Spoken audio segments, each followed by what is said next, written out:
केन्द्र सरकार द्वारा संसद में पसार करवामां आवेला कायदानो खेडूतो विरोध करी रह्या छे। देशनी राजधानी दिल्ही में खेडूतो आंदोलन पर उतर्या छे, त्यारे खेडूतोने मनाववा माटे गुजरात भाजप द्वारा आयोजन करवामां आव्युं छे। खेडूतोमां जागृति लाववा माटे भाजप द्वारा कार्यक्रम घडवामां आव्यो छे।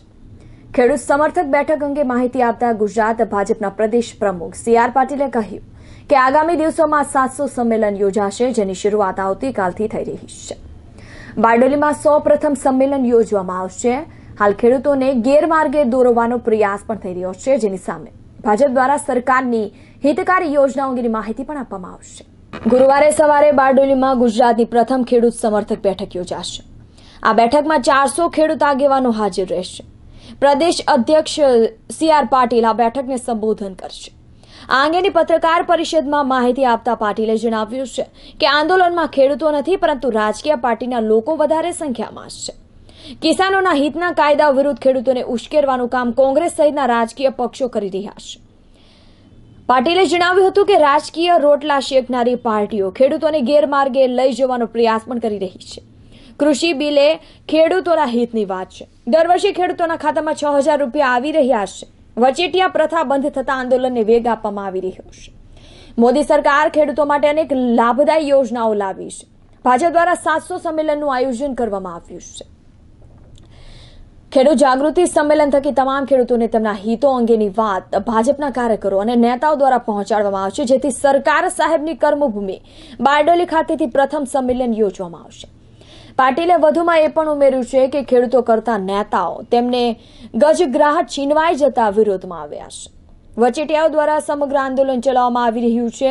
ઉત્તર પ્રદેશ અને મધ્ય પ્રદેશમાં ખેતીવાડી સૌથી વધુ, જ્યાં કોઈ વિરોધ નથી, માટે ખેડૂતોના હિતની વાત હોવા છતાં વિરોધ કરનારાઓ સામે અમે જાગૃતિ અભિયાન શરૂ કર્યું છે। दिल्ली में कई दिनों से एक किसान आंदोलन चल रहा है। एक किसान आंदोलन के अंदर किसान कम है, पॉलिटिकल पार्टी के लोग ज़्यादा इसके अंदर सक्रिय हैं। बहुमती से चुनी गई सरकार ने बहुमत के साथ लोकसभा में और राज्यसभा में पारित किया गया किसानों के हित के बिल को माध्यम बनाते हुए किसानों को भ्रमित करने की कोशिश करके इस देश को अस्थिर करने की कोशिश ये कांग्रेस, आप पार्टी, लेफ्ट और उसके साथ जुड़ी हुई सभी पार्टियां एक कोशिश कर रही है। किसानों के हित के लिए इस बिल के अंदर बहुत से प्रावधान किए गए हैं। किसान अपनी उपज इस देश में जहां उसको ज़्यादा भाव मिले वहां पर वो बेच सकता है। किसान ने बेचे हुए माल का पैसा उसको 3 दिन में मिल जाए, उसके अंदर व्यवस्था है। किसान अगर कोई व्यापारी के साथ कॉन्ट्रैक्ट करता है और उसके अंदर उसका पेमेंट नहीं आता है तो कलेक्टर को कंप्लेंट करेगा तो 30 दिन के अंदर कलेक्टर उसके लिए निर्णय कर सकता है। इस तरह का भी प्रावधान इस बिल के अंदर किया गया है, जो पहले कभी भी उनके बेचे हुए माल का पैसा आएगा नहीं आएगा, कब आएगा, वो उसके लिए कोई सिक्योरिटी नहीं थी। इसके अंदर उसको सिक्योर्ड किया गया है। इसी तरह जो हर साल हर किसानों के अकाउंट में 6000 रुपया मोदी साहब की ओर से आ रहा है, तो खेडूतों को आज तक किसानों को कभी कोई पैसे की मदद कांग्रेस के समय में सीधी नहीं मिली।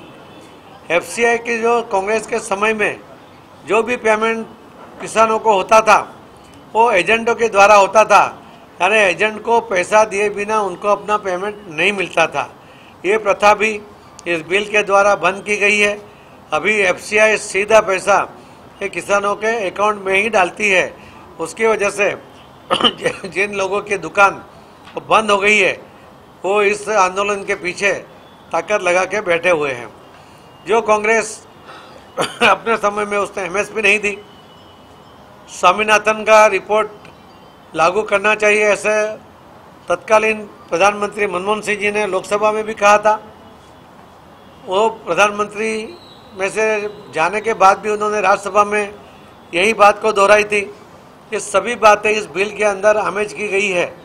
किसानों के हित के लिए स्वामीनाथन बिल में जो व्यवस्था थी कि उनको जो लागत है वो लागत मिलनी चाहिए।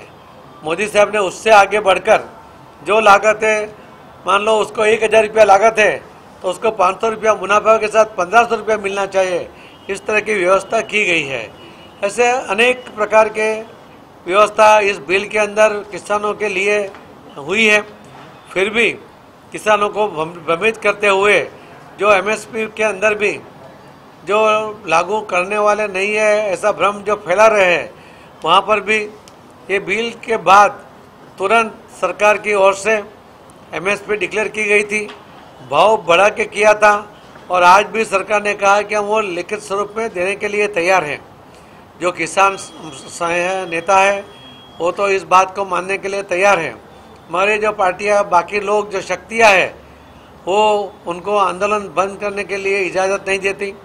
वो चाहते हैं कि आंदोलन चलता रहे, सरकार बदनाम होती रहे, और इसीलिए भारतीय जनता पार्टी ने पूरे देश में 700 सम्मेलन और गुजरात में 10 सम्मेलन करके किसानों को मिलकर किसानों तक पहुंच के उनको सही बात समझाने की कोशिश करने वाले हैं। और मैं ऐसा मानता हूं कि अभी तक 2 ही राज्य के अंदर ये आंदोलन चल रहा है। सबसे ज़्यादा किसानों की उपज है वो उत्तर प्रदेश और मध्य प्रदेश में है। अगर उनको नुकसान होता तो सबसे पहले वो किसान भी आंदोलन करते, मगर उसमें से कोई भी किसान इस आंदोलन में जुड़ा नहीं है। यही बताता है कि ये कई पॉलिटिकल पार्टियों के दिमाग की उपज है। वही चाहते हैं कि देश के किसानों के नाम पर यह आंदोलन चले और उनका उल्लू सीधा हो, मगर उसमें सफल होने वाले नहीं है। ये मैं आपके माध्यम से कहना चाहता हूँ।